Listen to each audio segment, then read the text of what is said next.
부모 공경에 대한 내용이 이제 조금 구태한 말씀처럼 이제 느껴지는데요. 우리가 기본이라는 내용이 성경 안에서 이렇게 가정만 지켜가는 것이 아니라 세상을 지키는 보이지 않는 큰 기둥입니다. 그런데 여러분 스스로도 느끼고 저도 이제 경험되는 것이요. 부모 공경은 교육이 되어야 되는 거고요. 내리 사랑은 교육이 될 필요가 없습니다. 그러니까 지금 이 자리에 한 80%는 부모 공경이라고 하는 그 숙제가 해방되신 분들이 좀 있어요. 부모님이 안 계시는 분들. 그런데 부모 공경이라는 이 숙제는 내가 부모님이 살아 계셔야만이 행할 수 있는 하나님의 명령이 있죠. 그러기에 항상 우리가 뭐 숙제 끝났는데라고 생각할 수 있는 부분이 있습니다. 그러나 그걸로 우리가 끝났구나가 아니고요. 내가 섬겨야 될 부모가 없더라도 내 자녀들을 통해서 세상이 조금이라도 더 좋은 세상 만들어가기 위해서 이 하나님의 이 계획됨의 내용들, 이것이 우리의 마음속에 꼭 심겨져야 되고, 그걸 통하여서 가까운 지인들에게, 그리고 나보다 나중되는 믿음의 후배들에게 말씀을 이렇게 흘러갈 수 있도록 힘써야 될 줄 압니다. 부모 공경은요, 힘써야 되고요, 교육돼야 됩니다. 그런데 내리사랑은 하나님이 그렇게 만들어 놨네요. 의식에 뿌리고 본성 깊이 박혀져 있는 겁니다. 그러기에 어렵죠, 부모 공경은요. 부모 공경과 내리사랑을 아주 재미있게, 그렇지만 또 읽다 보면 씁쓸하게 비교하는 글이 있어서 여러분에게 한번 읽어드립니다. 제 자식이 장난치면 손뼉치며 웃으면서 부모님이 훈계하면 벌레 씹은 표정이네. 제 자식이 떠들어도 싱글벙글 표정이네. 부모님의 기침 소리 듣기 싫어 인상 쓰네. 자식 위에 쓰는 돈은 아낌없이 쓰건만은 부모 위에 쓰는 돈은 요것저것 빠져보네. 제 자식들 손잡고 예식 횟수 잡건만은 늙은 부모 위해서는 한 번 예식 망설이네. 조금 느낌이 와시시나요? 왜 부모를 이렇게 사랑하고 존경하기가 어려울까라는 겁니다. 부모와 자녀의 관계는요, 인간관계의 시작입니다. 중요한 것은 피할 수도 없고 선택할 수도 없는 관계죠. 그러니까 빼박입니다, 빼박. 다른 모든 인간관계는요, 영향을 주고받고 치사 선택하고 조종할 수 있습니다. 그러나 부모와 자녀의 관계는 그렇게 할 수도 없고 싫다고 또 그렇게 바꿔나가서 해서는 안 됩니다. 한국의 전통적인 아버지 사랑은 엄친이잖아요. 엄한 아버지. 이 엄한 아버지 밑에서 훌륭한 인물이 나온다라는 것이 이 한국 사람이 가지고 있는 전통적인 가치관이죠. 그러다 보니까 부자 관계, 모녀 관계의 어떤 가슴 아픈 관계가 좋을 때는 좋지만 안 좋을 때가 더 많은 이야기들이 우리의 주변에 이렇게 넘쳐납니다. 아쉬운 것은요, 엄침이라는 어떤 내용들을 교육적인 차원 안에 이루어지면은 괜찮은데, 교육과 전혀 상관없이 이루어지는 일들이요, 부모와 자식 간의 관계에서 다반사입니다. 늘 곁에서 지켜보는 부모를 전적으로 존경하는 자녀들이 몇이나 있습니까? 이것이 현실이죠. 부모의 속마음을 알고 있는 자녀가 몇 명이나 있을까? 못나고 부족한 부모의 인격, 생활, 능력, 신앙 등을 마주하면서요, 눈으로 다 보고 있는 자녀들이 나중에 우리 부모님 좋아요, 존경스러워요, 우리 부모님 뒤쫓을게요 할 수 있는 자녀가 몇 사람이나 있을까라는 거죠. 창세기 노아가 술에 취해 벌거벗고 자고 있을 때요 저질렀던 아들 함의 모습처럼요 원치 않는 내용, 그렇지만 교육되지 않는 가운데 저질렀던 내용들이 하나님의 진노의 대상이 됩니다. 이 시대는 내리 사랑은 자연스럽죠. 그러나 부모 공경은 점점점 더 어려운 상황이 되어지고 있습니다. 왜 그랬을까? 왜 이런 상황이 됐을까? 출애굽 때 십계명이 선포되어지는 현장이 어떤 현장인가요? 감춰져 있는 내용은요 아브라함의 내용이 잠겨져 있습니다. 그러나 현실은 하나님이 이러쿵저러쿵 하든 간에 자기들은 애굽 땅의 노예입니다. 그런데 노예라는 상황 속에서 이스라엘 민족이 하나님 400년이라는 시간 속에서 아브라함, 이삭, 야곱 그리고 요셉을 통해서 이루어지는 하나님의 약속의 내용들이 민족이 되어져 이렇게 있습니다. 그런데 상황적으로 모세라는 한 선택받은 지도자를 통해서 애굽으로 출발해서 가나안 가야 되는 어떤 숙제가 펼쳐질 때요 항상 묶여져 있는 데서 탈출해서 새로운 곳으로 가고자 하는 데서는 여러 가지 해결해야 될 숙제들이 많았습니다. 결과적으로 그 모든 것들을요 걷어내고 이스라엘 백성들이 홍해를 넘어갈 때 가장 큰 영향력 안에서 있었던 그 모든 것들을 다 내려놓고 홍해를 건너가는 역사가 허락이 됩니다. 애굽이라는 바로 왕이 안 돼라고 하지만은요 하나님은 가라고 이야기를 할 때요 그 중간에 끼어 있는 이스라엘 백성들은요 가야 되는지 이곳에 있어야 되는지라는 것이요 항상 아리송한 숙제의 연속이었습니다. 중요한 것은요 눈에 보이지 않는 아브라함이 있고 이삭이 있고 야곱이 있고 요셉이 있습니다. 그러나 지금 눈에 보여지는 애굽의 바로 왕은요 그들의 왕의 자리, 주인의 자리고 모든 것을 좌지우지합니다. 살리기도 하고 죽일 수 있는 권세자가 바로였던 겁니다. 자, 그런데 하나님이 모세를 통해서요 점점 희한하게 상황을 역전시켜 나갑니다. 안 될 것이 되게 됩니다. 점점 바로의 힘이 세상을 지배하였던 그 상황 속에서 바로의 손에 힘이 점점 약해집니다. 그리고요 이스라엘 민족의 눈과 시야에 그리고 피부에 와닿는 것이요 모세를 통해서 보여지는 그리고 만들어져가는 그 희귀한 어떤 기이한 이해가 안 되어지는 그런 일들의 연속이 만들어지고 보여집니다. 점점 그들의 입술에서요 하나님이 이야기가 되어집니다. 그리고 하나님을 찾아갑니다.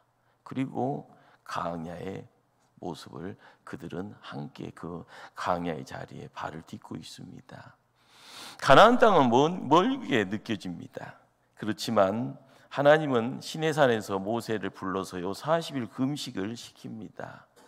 이스라엘 백성들은 40일 시간에 모세가 산 위에서 굶는지 안 굶는지 그걸 모릅니다. 그런데 중요한 것은 하나님은 모세를 40일 동안요 공격하는 가운데 뭔가를 시키려고 하죠. 그리고 두 돌판을 깎아 올라오라고 했기에 그 두 돌판에 10개의 계명, 그래서 10계명을 허락합니다. 그런데 재밌는 것은요 이스라엘 백성들이 산 밑에서 모여 있으면서요 무슨 짓을 하는가 봤더니 하나님을 이야기합니다. 애굽에서 우리를 이끄신 하나님, 그러면서 만들기를 시작한 것이요 금송아지를 만들고 있었더라라는 거죠.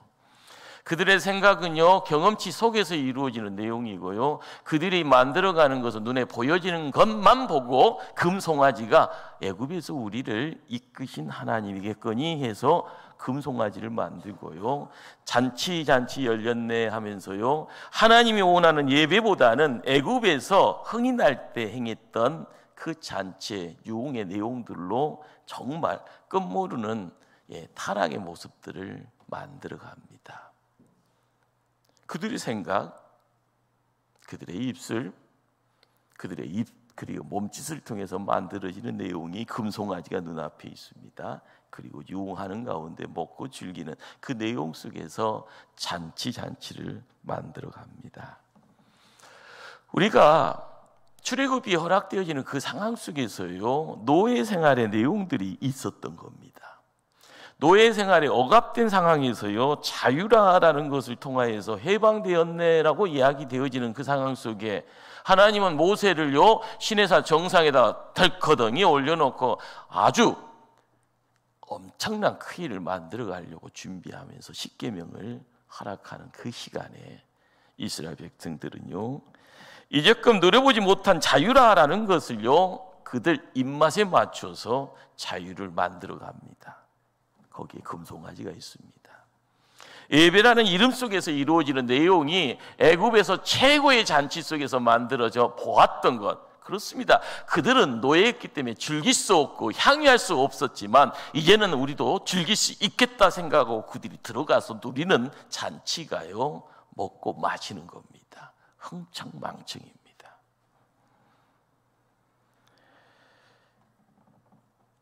참 자유를 누려보지 못한 사람들이기에요.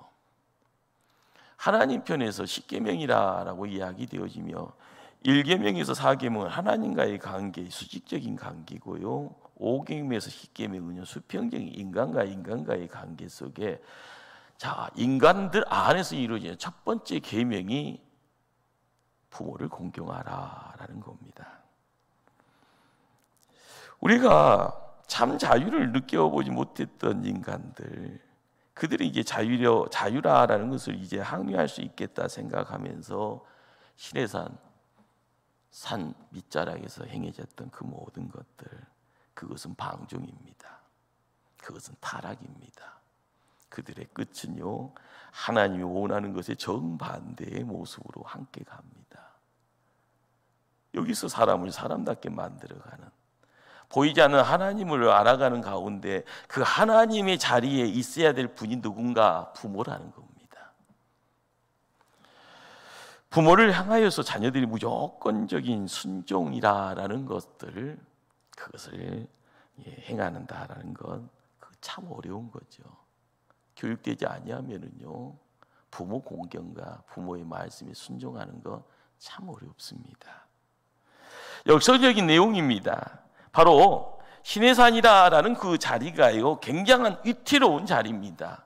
자, 억압으로 가야 될 건지 자유 해방으로 가야 될 건지. 자, 그런데 그 자리에서 불순종이고 그 자리에서 무법천지가 되어져 있는 그 상황에 악의 수렁, 악의 늪이라고 생각되어지는 그 자리에 빠져들어가는 하나님의 백성들, 그들에게 행하는 엄중한 경고의 메시지 가운데 바로 부모 공경이요, 어떤 터닝 포인트가 되어지는 내용이 거기에 함께 있다라는 사실입니다.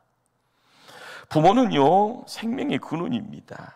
우리 생명의 근원이요. 부모 없이 태어난 사람 없네요. 엄마의 자궁에서 10개월이라는 시간이 드러내는 것이 뭡니까? 생명은 선물이다. 생명은 하나님이 주시는 축복이다. 생명 내 것 아니고 하나님이 부모를 통해서 주시는 은총이다. 짐승은 태어나면은요, 금방 일어나서요, 털고 제 발로 걸어 다닙니다. 그러나 사람은 걸을 수 있는 시간이 1년간의 준비가 필요합니다. 바로 거기에 부모의 수고와 노력이 있고요, 기도와 정성이 많이 필요합니다.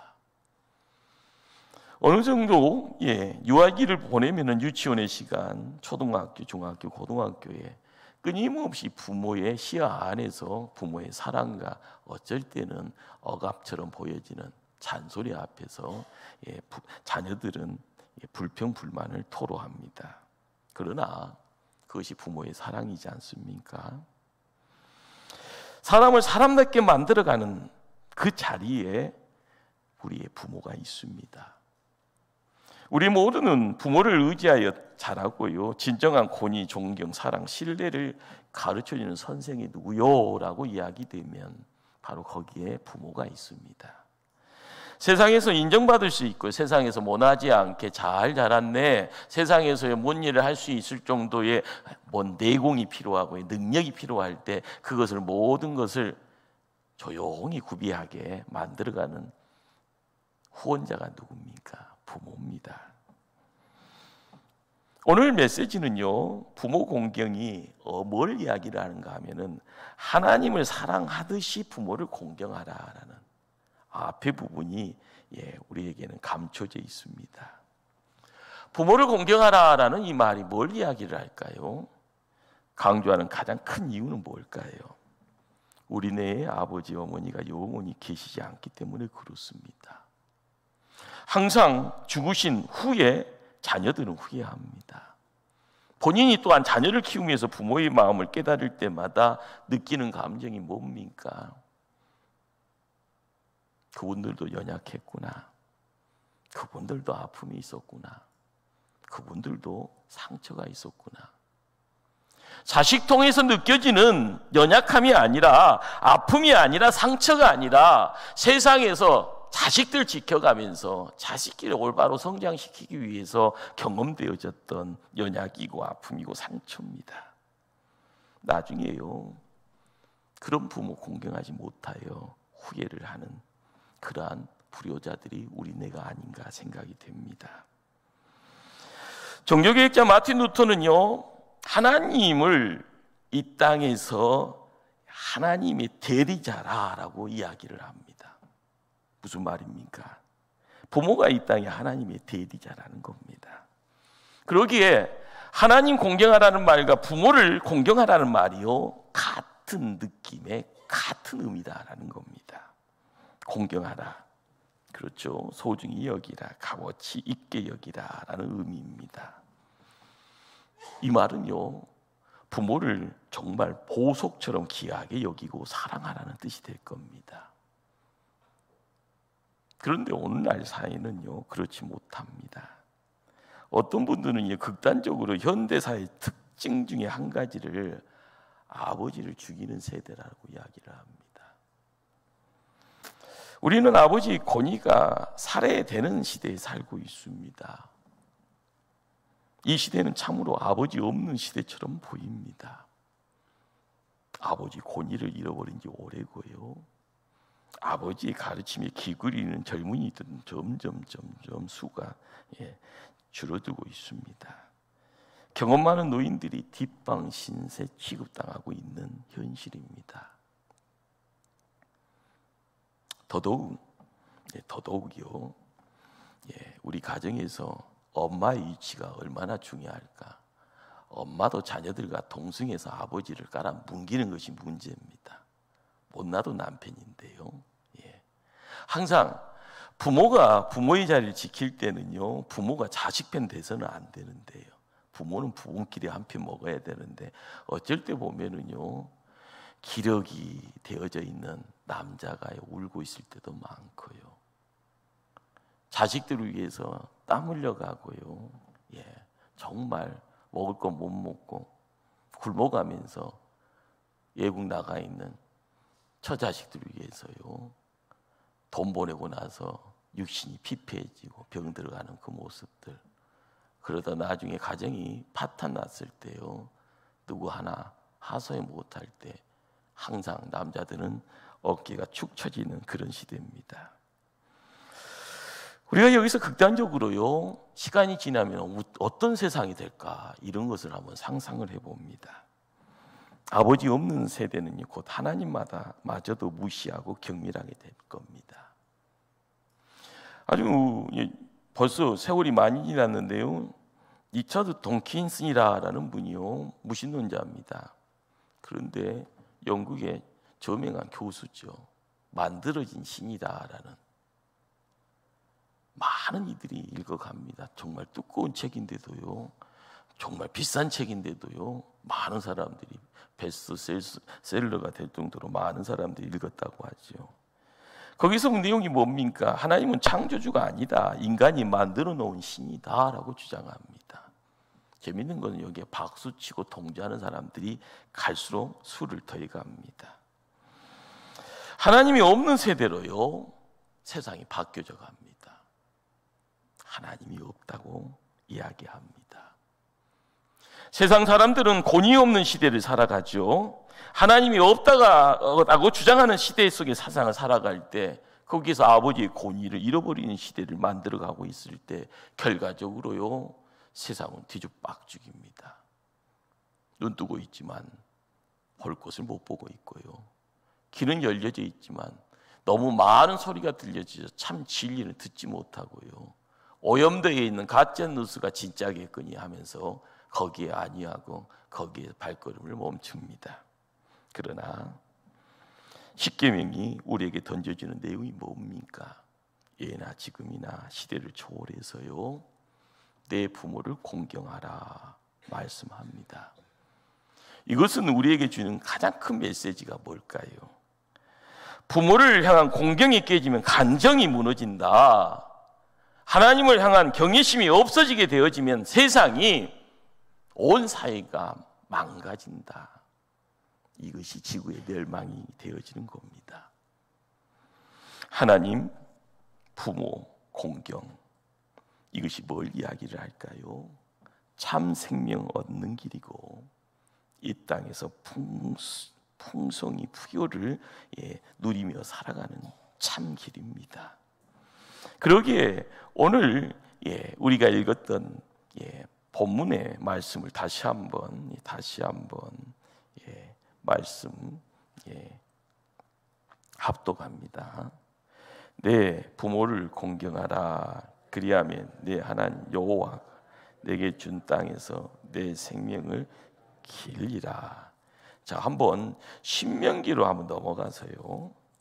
신명기로 넘어가서 5장 16절에는 조금 말씀이 더 첨가가 되어져 있는데 5장 16절입니다. 신명기 5장 16절의 말씀을 함께 합독합니다.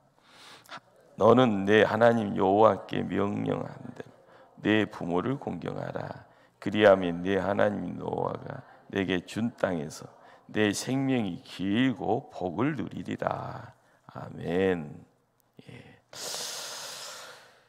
복을 누리리라.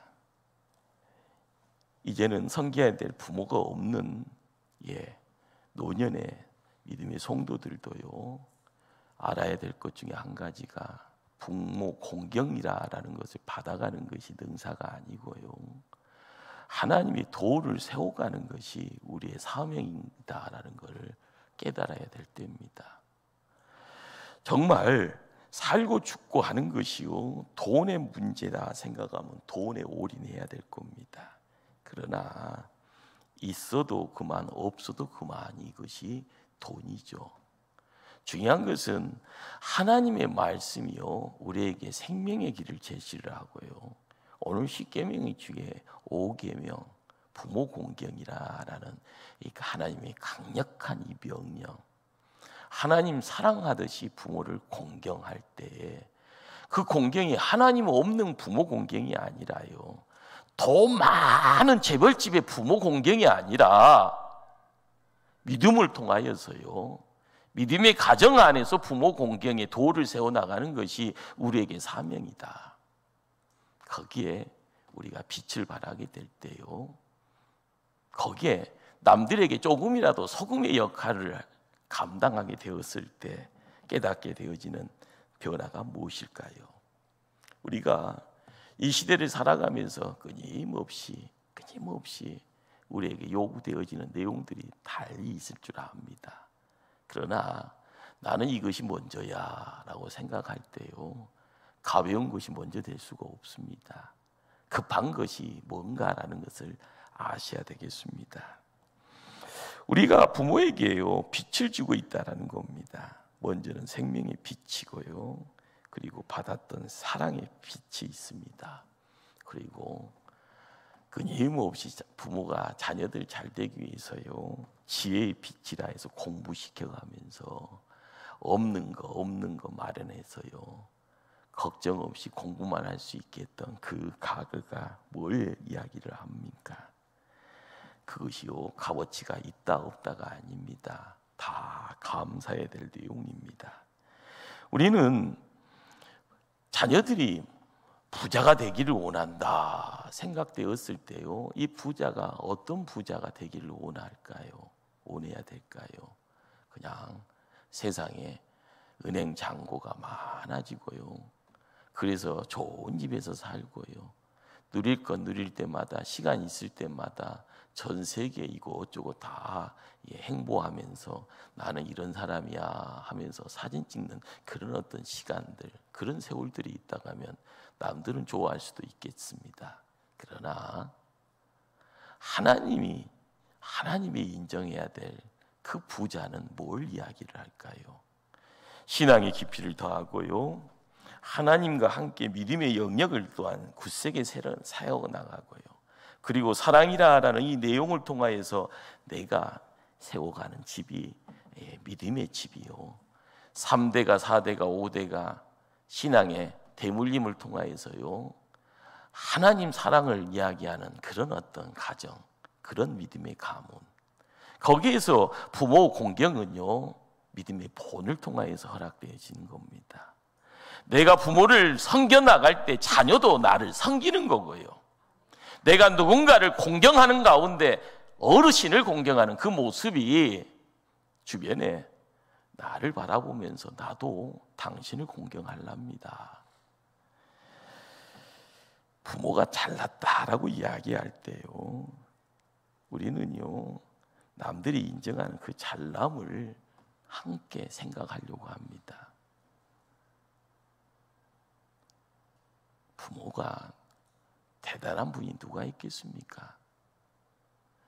제 어머님은요 항상 제가 이제 서울에서 공부하고 내려올 때 되면은 가실 때 꼭 옛날에는 올람치마 비슷한데 속에다가 이렇게 직접 이래서 이렇게 속에다가 속 주머니 만들어 놓잖아요. 그렇죠? 우리 집사람은 전혀 모르는 표정 짓네. 근데 거기서 꼬기작해서요 10,000원짜리, 20,000원짜리에서 막둥하면서 손을 집어줘요 이렇게. 그런데 나이가 한 살 한 살씩 더 갈 때마다 공짜를 하나 더 붙였다가 공짜를 하나를 더 뺐다가 그래요. 무슨 말인지 이해되나요? 가끔 내가 그렇다고요? 예. 그런데 그렇잖아요. 한글도 몰랐어요. 근데 한글 알아간다고 하면서 이렇게 글자 쓰는데 다 이제 오타가 나잖아요. 오타가. 예. 근데 그래도 세월 지나니까 그 어머님의 얼굴이요 생각나요. 그리고 아버님은 그냥 날마다 손에 기름 묻히고 다니시는데, 근데 항상 그래요. 제가 부모하고 진지한 대화를 제가 고3 때예요. 고3 때 덜커덩 막둥아 와서 앉아라 하면서요. 또 어디 갈래? 그래요. 어디 갈래? 어디 간다는 말도 못하고 이렇게 있으니까 너 직업 훈련은 가라 그래요. 요즘 말로 하면 폴리텍 대학이에요. 폴리텍. 목포에 직업 훈련은 있었잖아요. 모르세요? 몇십 년 전이라서. 그러니까 이게 대학교 가라는 소리가 아니고 뭐 하라고요? 빨리 취직해서 돈 벌라라는 거예요. 그런데 제가 어떻게 하다가 그때 정기 후기가 있었죠. 정기대 전남대학교를 이렇게 우리 담임 선생님께서 작년하고 30점이 남는다. 너희 들어가면 여기 하면은 무조건 합격이다. 아무 생각 없이 예 알았습니다. 그런데 덜커덩 결과 보러 강주 갔더니요 이름표가 있다 없다요? 뭐 이대요? 아무리 봐도 내 이름은 없대요. 그리고 나서 어떻게 하다가 신학대학교를, 장신대라는 신학대학교를, 제가 교회에는 출석을 했지만 신학대학교가 있는지는 몰랐어요. 그런데 어떻게 하다가, 그것도 하나님의 이끄심이죠. 대학교 들어간 놈, 대학교 떨어진 놈, 이렇게 해서 이렇게 같이 이제 친구 집에서 저녁 시간에 앉아서 이렇게 하다가 이불 속에 있는데, 그 집주인 되어지는 아들이 교장님 아들입니다. 형님이 의대 다니고 있는 형님이 있어요. 그러니까 저하고는 다른 세상에 살고 있는 집이에요. 그런데 대학교 입시 따맣게 배기하면 좋은 두꺼운 책을 가지고 와서 그 친구가 후기가 전기를 떨어졌거든요. 내가 대학을 어디 가야 되나 하다가 에이 갈 데 없네 하면서 뚝 던진 것이 제 머리맡에 딱 떨어졌습니다. 태어나서 처음 보는 두꺼운 책이에요. 거기서 이렇게 하다가요, 덜커덩 신학대학교가 눈에 들어옵니다. 야, 신학대학교가 뭐야? 라고 제가 그랬죠. 근데 옆에 있었던 고등부 회장 되어지는 친구가 우리 교회는 장로의 신학대학교 가야 돼. 그 소리를 했습니다. 그래서 제가 장로의 신학대학교를 간 겁니다. 그런데 재밌는 것은요, 서울을 한 번도 가보지 못했어요. 원서는 서울의 장로의 신학교에서만 파는데 작은 학교니까요. 신학대학은 종합대학이 아니니까요. 목포 촌놈이 서울을 처음으로요 10시 통일호 타고요 쫙 올라갔어요. 그리고 나서 서울에서 미아될 뻔하다가 어떻게 하다가 장신대까지 가서 원서를 딱 가지고 와서 원서 접수하고 시험 보러 서울 가서 시험 보고, 그리고 나서 합격 통지서가 왔어요. 제가 장신대 합격했습니다. 그런데 우리 아버님이 살아생전에 하시는 말이 안 된다. 저보고 직업훈련학교 가라고 하신 아버님입니다. 장신대를 간다고 하니까 안 된다. 그 다음에 하는 말씀이 뭔지를 아세요? 신부 되는 것은 허락해도 목사 되는 것은 허락 못한다라는 거예요. 속으로 무슨 생각이 했을까요? 어떻게 우리 아버지는 신부는 장가도 못 간다는데 어떻게 장가까지 못 가게 하려고 그러나. 그리고 나서 제가 뒤집어졌어요. 부모님이 못 가게 하시는데 어떻게 합니까? 그리고 나서 입을 뒤집어 쓰고 있는데요, 우리 큰형님이 저러다가 막둥이 죽이겠어. 그렇게 해서요 이불 보따리 하나 딱 집쳐매고 입학금 들고 서울까지 가서 접수시키고, 그때 이제 기숙사가 다 마감돼서요 하양리에다가 하숙방 하나 딱,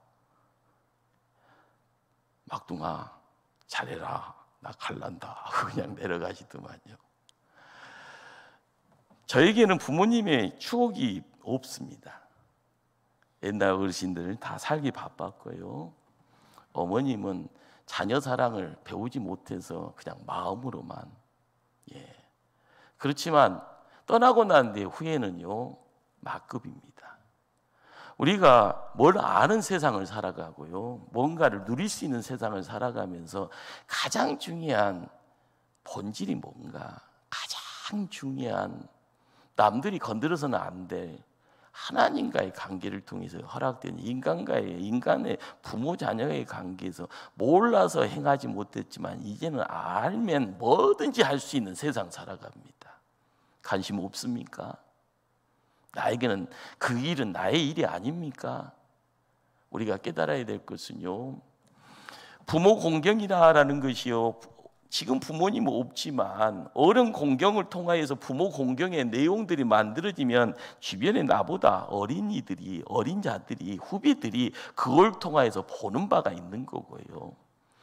내가 살아생전에 부모 공경을 통하면 내 자녀들이 어르신들, 할아버지, 할머니 알기를요 하늘처럼 섬겨나가는 그 모습이 가문의, 믿음의 가문의 아름다운 모습이 되는 겁니다. 우리가 깨달아야 될 것은요, 부모님은 우리에게 값이 있는 사랑이, 값이 없는 사랑이든 간에 사랑의 내용들을 흘려 보내주셨고요, 우리가 세상 살아가면서 감사할 수 있는 여러 가지 내용들 속에서요 이것이다 라고 이야기하는, 감사할 수 있는 삶의 여유가 뭔지를요 우리에게 뭔가의 조그만 흔적들을 남겨놨습니다. 중요한 것은 화려한 수사를 통하여서 그거다 저거다 아닙니다. 마음이 먼저고요, 우리의 몸짓이 먼저입니다. 그리고 입술 열어서 공경의 자리에서 보석처럼 귀하게 여겨가며 부모 공경, 어르신 공경, 그걸 통해서 하나님 사랑을 이렇게 흘러보낼 수 있는 그러한 모습이 있을 때 내가 사는 거고요, 내 가정이 풍성해지는 거고요, 우리가 있는 이 교회와 이 사회가 하나님 보시기에 빛의 세상에 생명을 이야기하는, 어둠은 침범하지 못하고 사단 마귀는 야, 이 더러운 세상이다 하면서 36기 지는 정말 하나님 나라의 아름다운 모습이 부모 공경이라는 이 숙제 앞에 함께 할 때마다 더 풍성한 생명과 이 땅의 풍요가 우리와 함께 어울려질 줄 믿습니다. 이러한 복됨을 지켜나갈 수 있는 모포 초대교회 신실한 믿음의 성도들 다 되어지기를 간절히 주님 이름으로 축원합니다. 기도하십니다.